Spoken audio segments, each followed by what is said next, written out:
Chair, and I recognize the gentleman from Connecticut, Mr. Courtney, for 5 minutes. Thank you, Mr. Chairman, and thank you again to both witnesses.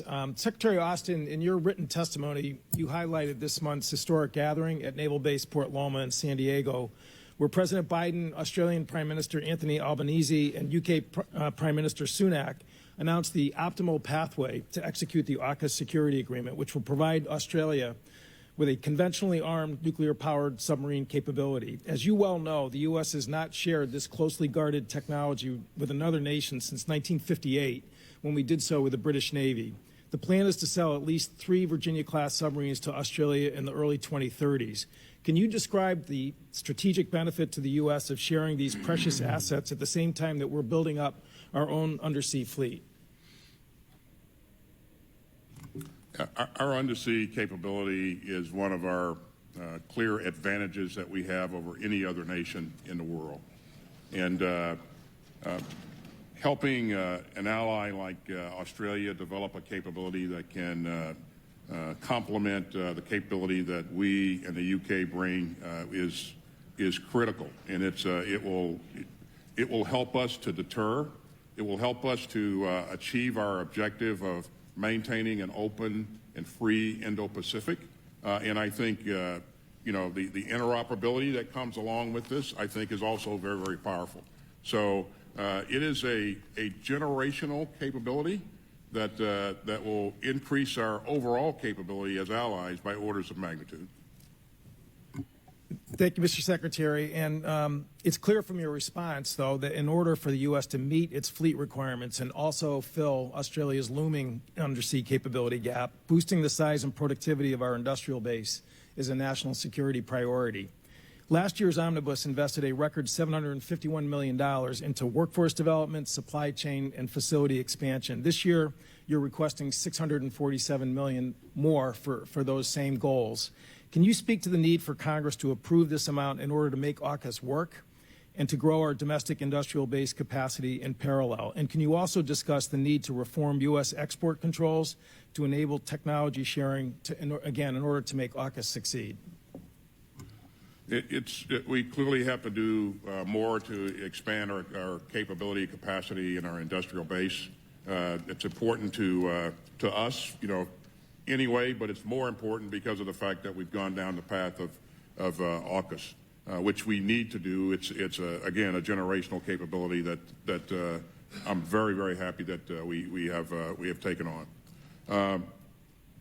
So we will continue to look to invest in our industrial base capability.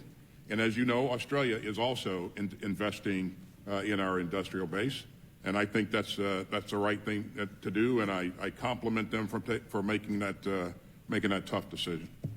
No, you're correct. So the day after Port Loma, the Minister for Defense Industry in Australia, Pat Conroy, announced that, again, number one, they're now moving forward with $6 billion of new investment in their own industrial base, the new shipyard in Adelaide, and they are also investing $3 billion into the U.S. industrial base, which is an extraordinary statement of how serious and committed that country is, again, to make this all work.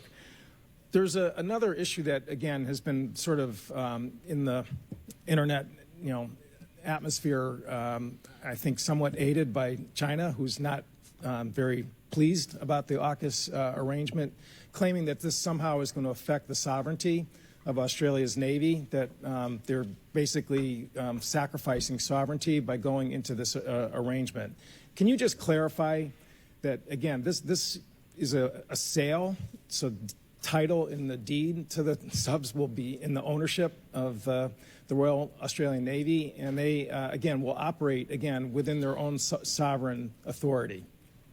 I couldn't explain it any better than you just did.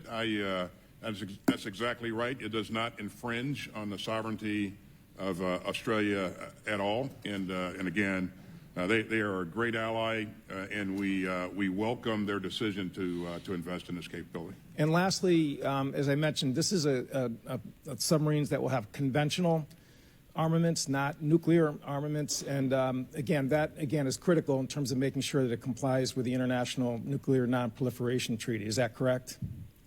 That's absolutely correct. Thank you. I yield back. Chair now recognizes the gentleman from Ohio, Mr. Turner, for 5 minutes.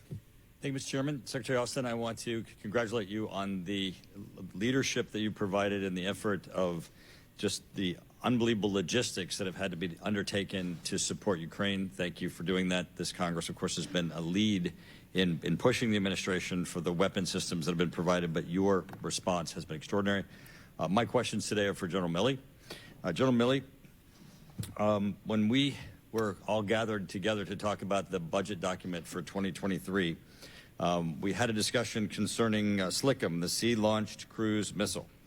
It is a low-yield nuclear weapon. It was a capability that we had previously that was retired in 2010. The decision had been made to redeploy the SLCM capability. In our budget hearings in 2023, you stated that redeploying SLCM was important for U.S. Credible deterrence. Specifically, you said, the president deserves to have multiple options to deal with national security situations, recognizing the change that has occurred in Russia's posture. Does that remain your position today? It does. There's alternative views, but that's my position. That's correct. Thank you. Turning to the issue of spectrum, that is radio frequency spectrum. As you know, DOD is not just a user of radio frequency. You're a part of the federal government. The federal government is an owner of radio frequency. You don't operate in those frequency areas as a licensee or pursuant to a lease. You are part of the use of the federal government of reserving to itself for its own use radio frequency spectrum. There have been attempts to diminish or limit the access of the Department of Defense to radio frequency spectrum. I believe it's in the 3.1 to 3.45 gigahertz spectrum. I know you'd know more about this than I would. Could you please give us some information about what would that mean if we require DOD to move from the spectrum that you're currently in, or if we allow others into the spectrum? How would that affect your operations? It would be significant. I don't want to go into great detail in an unclassified session, but it would be significant in terms of our ability to sense the environment and respond to threats in the environment, things like radars, et cetera. So I think... General, I think you need to turn your microphone on. Oh, okay. So let me just say that again. It would be significant impact, I think, on national security if we were compelled to vacate that portion of the spectrum. There's an ongoing study. My recommendation has been to the Secretary and to don't make any final decisions until that study is complete, which is estimated to be in September. When that study is complete, then we can make some fully informed recommendations, and then the President can make appropriately informed decisions on what to do with that spectrum. Ultimately, a lot of people want to share it, and I understand that, and I understand the principle behind it, and I think the economy is really important, and there's trillions of dollars at stake here. All of that's true. But there's also significant national security interest in that particular portion of the spectrum. So we've got to do it right, and if we make a mistake at it, we're going to be paying for it for years, not only in dollars, but in risk down for a decade or two. So it would affect our capabilities, correct? I'm sorry? General? It would affect our capabilities. It would absolutely affect And our it would capabilities. cost us trillions of dollars, not just trillions of dollars in the economy, trillions of dollars in defense spending to try to adjust, to move you from your spectrum. To be honest, I'd have to get you some numbers off to Mike McCord, but it'll be a lot. It'll be a lot of money. Excellent. Turning to, sorry, Secretary, my question's for General Milley. General Milley, turning to missile defense. Russia has changed its posture with respect to nuclear weapons, now claiming that they might put nuclear weapons in Belarus. Certainly, saber rattling, indicating they're suspending New START. They have undertaken development of Poseidon, Skyfall, Avangard, hypersonic nuclear weapons, Satan II, which is a MIRV weapon. China is perhaps tripling their nuclear weapons capabilities. Do you think it's time that we revisit missile defense as we are sitting without real capabilities to respond if there is an attack upon the United States? Well, to be clear, strategic stability depends on an assured second strike capability, which we have, and we can guarantee it without question. So the United States, from a nuclear deterrent posture, we are very secure because we have an exceptional nuclear system enterprise consisting of the triad that you're well aware of and the NC3, and we're trying to recapitalize that for the out years. But so the stability of the nuclear system is an assured second strike. That's the fundamental underpinning of deterrence between us and Russia. But there are other countries out there that are advancing. North Korea, for example, maybe not with Iran, who knows? So with smaller numbers. And I think an integrated air and missile defense system is critical. We have that in the Pacific. We have a layered defensive system that comes all the way from Japan all the way back with radars and sensors. And we have a number of capabilities that can shoot down incoming threats. And I think that making that robust is a smart thing to do. We did a missile defense review, and there's piece parts in that. This is very expensive. It takes many years, but I think it's worthy of consideration. Gentleman's time's expired, Chair, and I recognize the gentleman from California, Mr. Garamendi, for 5 minutes. Thank you, Mr. Chairman. General and Secretary, thank you for your service in an extraordinary, difficult period of time in this world. You displayed true leadership and also a great deal of intelligence and thoughtfulness. Thank you very much for that. Both of you have talked about readiness in some detail, but it really doesn't make much sense unless we talk about weapons sustainment readiness. We love to buy new, bright, shiny things, and we certainly do, but we often don't bother to maintain it. So what are the actual costs when we purchase a platform? Do we really consider the sustainment cost of that new platform when we purchase it? Sustainment requires that we have the right people at the right time in the right places to sustain the aircraft, the ships, and the other platforms that we depend upon. All too often, sustainment has been left behind. It's an acceptable risk.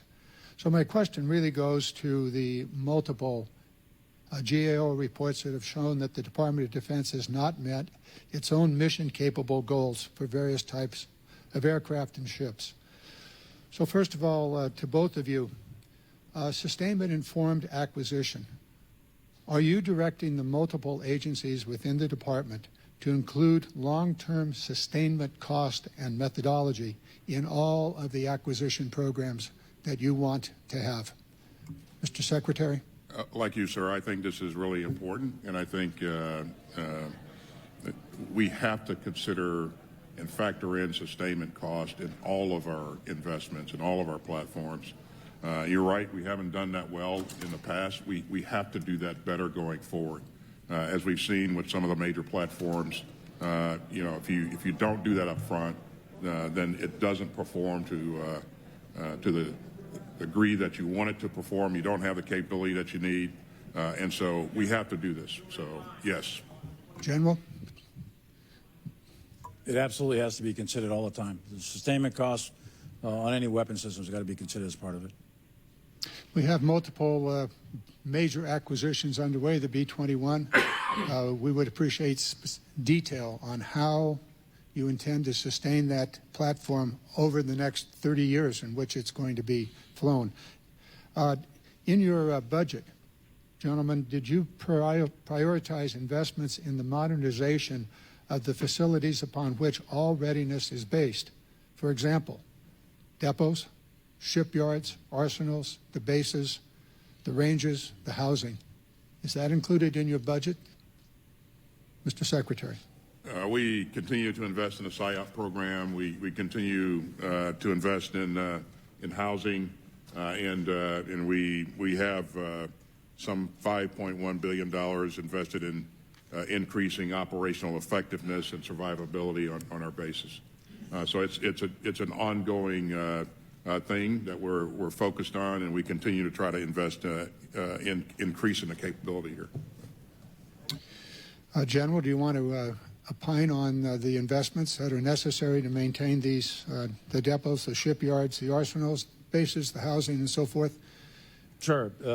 You know, Congressman, the infrastructure for our forces, for our troops, quality of life, housing, and that sort of thing, that's mandatory that we do that all the time. We want to make sure that they got the best quality of housing. With respect to the defense industrial base and the shipyards, I think additional investment needs to be done over the course of time. It's not going to be done in 1 year. Our shipyards, for example, both commercial and naval shipyards have been minimized over the course of 20, 30, 40 years. That needs to be taken a hard look at given the amount of throughput that we can produce naval vessels, you know, 1.5 subs per year, that sort of thing. So we need to take a look at all the shipyards, and I do think additional capability is needed there. Then if you look at our bases that are stretched, we have about 560-ish or so bases around the world. Some of those are in better repair than others. Some of them have suffered significantly from either hurricanes or floods or fires or various natural disasters. So we've got to take a hard look at all of that, too, and to make sure that our infrastructure is up to par. But that's critical to the overall defense and national security of the United States. General, thank you very much for us. As we put together this NDAA, we all too often spend our time and our money buying new, bright, shiny things and neglecting the ongoing sustainment of the various facilities. And as long as we do not put this as a priority, the readiness will not be there. And the GAO reports and your own reports indicate that is the case, and we have to address it. With that, I yield back. Chair, now recognize the gentleman from Colorado, Mr. Lamborn, for 5 minutes. Thank you, Mr. Chairman. Chairman Milley, thank you for your 43 years of service to our country. The Strategic Forces Subcommittee has heard testimony about how Russia, specifically Rosatom, is providing China with highly enriched uranium. China is going to put this into fast breeder reactors that will yield plutonium, thus accelerating the pace of their nuclear breakout. How concerned are you about Russia's role in assisting China's strategic nuclear breakout, and what do you recommend be done? I'm concerned not only about that, but any coherence and cohesion between Russia and China in this particular strategic environment that we're in. We're seeing that where the two of them are getting closer together. I wouldn't call it a true, full alliance in the real meaning of that word, but we are seeing them moving closer together, and that's troublesome. And then if you add in Iran as the third. So those three countries together are going to be problematic for many years to come, I think, especially Russia and China because of their capability. With respect to what you just cited about nuclear capabilities and the transfer of capabilities, I'd like to go to a closed session on the specifics of that, but it is concerning, very much so. Well, and we will pursue that more later. And as a follow-on, we know from recent disclosures that China now has more nuclear missile launchers than the U.S., and we also know that they're manufacturing more warheads than ever for themselves. What do you, and this is new since some of the posture hearings in the past or reviews have been done. So what do you recommend be done now concerning China's nuclear breakout? China's nuclear capabilities are not matched with the United States. But when you start talking nuclear weapons, Congressman, I mean, these things are enormous payloads. So you got to ask the question, how much is enough sort of thing. So they have a significant capability, nuclear capability today, without going into specific numbers. They have a significant nuclear capability today, and they have intercontinental ballistic missiles that can range the United States. That is obviously bothersome. So we are in a situation now, as I mentioned in my opening statement, we are facing two nuclear-armed great powers. So the principles of the Cold War of deterrence still obtain, but now it's more complicated because it's 2 versus 1. And any time you have, three variables versus one variable or two variables, it's a much more complicated situation. So strategic stability is essential that we maintain that, and we do that with China with an assured second strike. That's the best way that exists today with the technologies that exist. We are probably not going to be able to do anything to stop, slow down, disrupt, interdict, or destroy the Chinese nuclear development program that they have projected out over the next 10 to 20 years. They're going to do that in accordance with their own plan, and there's very little leverage, I think, that we could do externally to prevent that from happening. There might be some economic levels of power. There might be other things in the intelligence world, but for the most part, they're probably going to step out.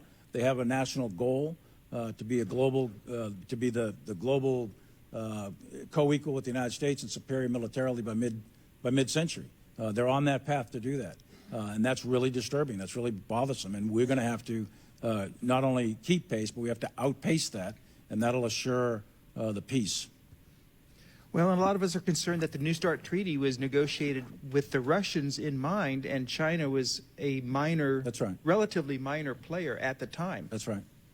So, that's correct. And I mean, there are arms control agreements and regimes, et cetera.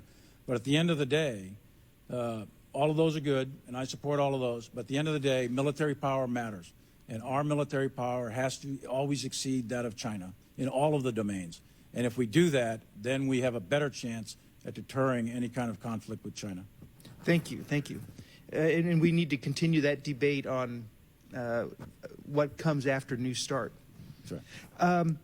For both of you, my subcommittee and the whole committee wants to make sure that hypersonics development proceeds as rapidly as possible. If we can identify ways to accelerate their development, whether through pinpointed funding increases beyond the president's budget, expanded testing capabilities, or just overcoming bottlenecks in general, would you both be supportive of that? I am, sir, and we're doing all of that. We're investing some $11 billion in long-range fires in this budget, and hypersonics is a part of that. We invested in hypersonics last year. 2 years ago, or 18 months ago, we pulled CEOs together to talk about things that we could do to speed up our efforts here in hypersonics.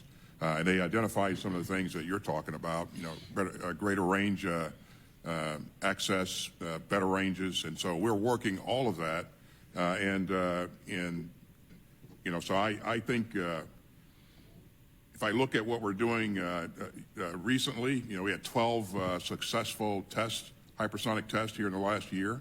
Not every one of them is going to work, but we had 12 successful tests, and we'll continue that work going forward. Gentleman's time's expired.